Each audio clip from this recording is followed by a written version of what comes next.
Bayangin kalau di dalam tubuhmu ada lebih dari satu kepribadian. Mereka bisa punya nama sendiri, umur sendiri, bahkan ingatan yang gak pernah kamu tahu. Dan yang paling aneh, kadang mereka bisa mengendalikan tubuhmu tanpa kamu sadari. Kedengerannya kayak di film horor bukan? Dalam dunia psikologi, hal itu disebut sebagai Dissociative Identity Disorder atau bisa disingkat dengan DID. Di video ini, kita bakal bongkar apa itu DID, kenapa bisa terjadi, gejala-gejalanya, sampai bagaimana cara menanganinya.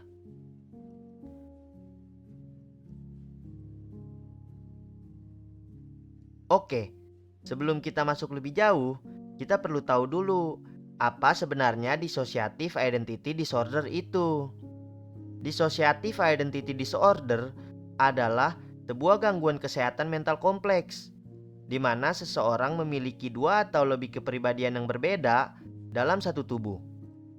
Tapi gangguan ini bukan sekedar soal kepribadian ganda, seperti yang sering digambarkan di film-film. DID jauh lebih kompleks, karena berkaitan dengan proses psikologis yang disebut disosiasi. Disosiasi sendiri artinya adalah memisahkan atau memutus hubungan antara pikiran, perasaan, ingatan, dan identitas diri seseorang. Pada orang dengan DID, proses ini terjadi sebagai cara bertahan dari pengalaman traumatis berat di masa kecil, seperti kekerasan fisik, kekerasan seksual, penelantaran, atau kekerasan emosional yang berlangsung dalam waktu lama. Nah, untuk bisa menghadapi trauma tersebut tanpa harus terus mengingat atau merasakan sakitnya, pikiran seorang anak bisa secara tidak sadar membentuk identitas-identitas baru di dalam dirinya. Identitas ini disebut alter, dan tiap alter punya nama, usia, ingatan, cara bicara, hingga latar belakang yang berbeda. Orang dewasa yang pendiam dan penuh kemarahan. Yang membuat kondisi ini semakin berat, ingatan antar identitas seringkali tidak saling terhubung. Jadi, ketika seorang berpindah dari satu identitas ke identitas lain, bisa terjadi amnesia atau kehilangan ingatan tentang apa yang dilakukan alter sebelumnya. Itu sebabnya banyak orang dengan DID yang merasa ada bagian-bagian hidupnya yang hilang atau lupa total, tanpa alasan yang jelas. DID sendiri termasuk dalam kategori dissociative disorders, yang jadi gangguan mental yang memengaruhi kemampuan seseorang untuk terhubung dengan realitas di sekitarnya. Selain mengganggu kehidupan pribadi, DID juga bisa berdampak besar pada hubungan sosial, pekerjaan, sekolah, hingga kesehatan mental secara keseluruhan. Jadi intinya, DID bukan cuma soal kepribadian ganda, tapi tentang bagaimana pikiran seseorang berusaha menyelamatkan dirinya dari trauma yang terlalu berat untuk dihadapi secara sadar. Lalu, sebenarnya, kenapa seseorang bisa mengalami dissociative identity disorder? Nah, jawabannya ada di masa kecil. Hampir semua kasus DID berawal dari pengalaman trauma berat yang dialami sejak usia dini. Biasanya sebelum usia 9 tahun, saat otak anak masih dalam proses perkembangan. Trauma yang dimaksud bisa macam-macam, mulai dari kekerasan fisik, kekerasan seksual, kekerasan emosional, sampai penelantaran. Bahkan, bisa juga karena sering berada di lingkungan yang membuat anak takut, terancam, atau merasa nggak aman secara emosional dalam waktu lama. Karena pikiran anak kecil belum sekuat orang dewasa untuk menghadapi rasa sakit. Otak mereka mencari cara untuk bertahan. Salah satu caranya adalah dengan melakukan disosiasi. Artinya, pikiran anak akan memutus hubungan antara kesadaran dirinya dengan pengalaman traumatis itu. Tapi bukan cuma itu. Agar trauma itu terasa seperti dialami oleh orang lain, bukan dirinya sendiri, secara tidak sadar, otak anak bisa menciptakan identitas baru. Nah, identitas inilah yang disebut alter. Setiap alter bisa punya nama, usia, sifat, ingatan, bahkan cara bicara yang berbeda-beda. Misalnya, saat anak mengalami kekerasan, alter yang kuat akan muncul untuk menggantikan dirinya dan menghadapi situasi itu. Sementara, alter yang lebih lembut mungkin muncul saat butuh rasa aman. Lama-kelamaan, alter-alter ini bisa semakin banyak. Tergantung seberapa berat yang sering trauma itu terjadi. Dan karena trauma itu sering di luar batas kemampuan anak untuk diterima secara sadar, ingatan antar identitas pun terputus. Itulah kenapa orang dengan DID bisa mengalami amnesia atau lupa tentang apa yang dilakukan oleh alter lain.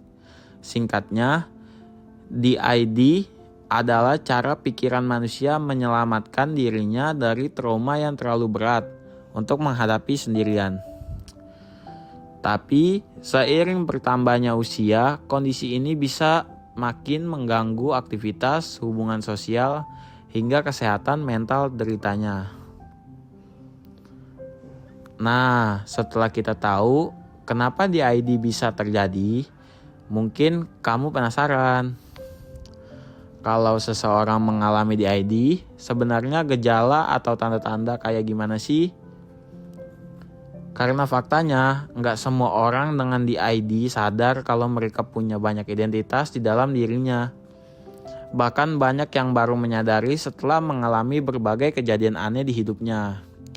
Yuk, sekarang kita bahas gejala-gejala dissociative identity disorder yang biasanya muncul. Apa saja sebenarnya gejala atau tanda-tanda dissociative identity disorder?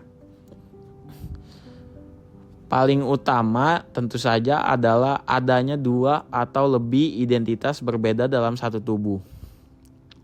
Setiap identitas atau alter punya nama, usia, kepribadian, bahkan cara bicara yang berbeda-beda.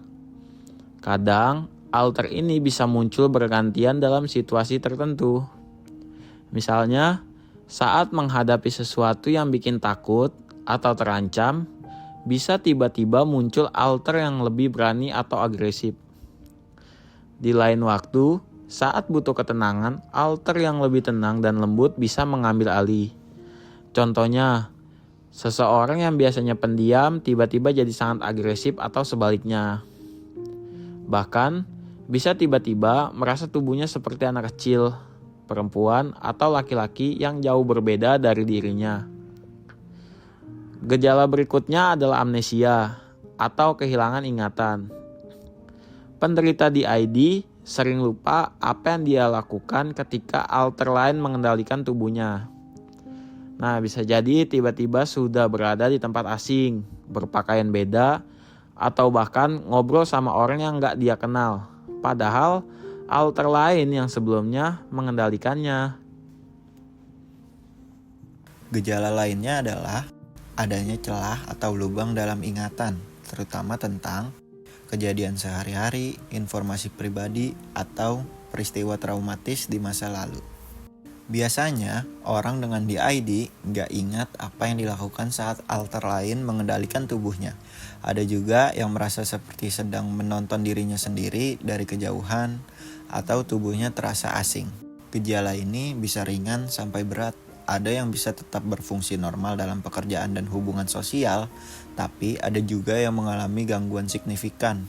Selain itu, DID sering muncul bersamaan dengan masalah kesehatan mental lainnya, seperti kecemasan, depresi, gangguan makan, perilaku menyakiti diri, penyalahgunaan zat, dan pikiran untuk bunuh diri.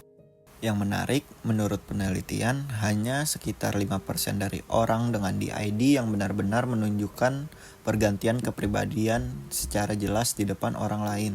Sebagian besar kasus DID tersembunyi, bahkan sering gak disadari oleh orang terdekat sekalipun. Karena itu, DID sering disalahpahami. dan penderitanya cenderung menyembunyikan kondisinya atau baru menyadari saat dampaknya mulai berat di kehidupan sehari-hari. Jadi intinya DID bukan cuma soal punya banyak kepribadian, tapi tentang bagaimana seseorang bertahan dari trauma berat dengan cara memisahkan ingatannya, membagi-bagi identitasnya, dan perlahan-lahan harus menghadapi kenyataan yang terpecah itu seumur hidupnya. Lalu sebenarnya gimana rasanya jadi orang yang hidup dengan DID? Banyak penderita DID merasa bingung, asing, bahkan takut sama diri mereka sendiri. Karena di dalam tubuhnya mereka merasakan lebih dari satu identitas hidup berdampingan. Kadang tanpa disadari mereka bisa berubah jadi sosok lain dengan suara, gaya bicara, bahkan selera berbeda. Ada yang merasa tubuhnya jadi anak kecil, perempuan, atau laki-laki. Dan yang paling bikin frustasi, mereka sering gak ingat apa yang dilakukan alter lain.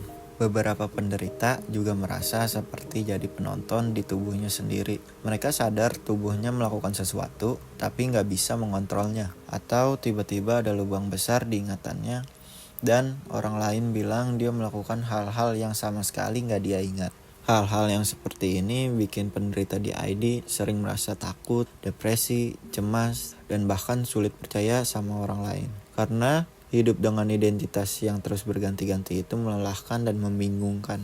Intinya, mereka sering merasa seperti hidup di dalam kepala yang ramai tapi sepi di dunia luar.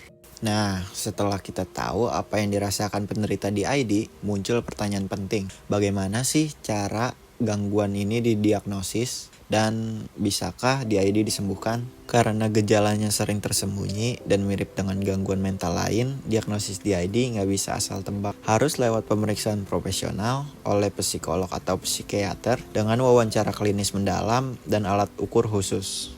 Lalu soal pengobatan, sampai saat ini DID memang belum bisa benar-benar disembuhkan.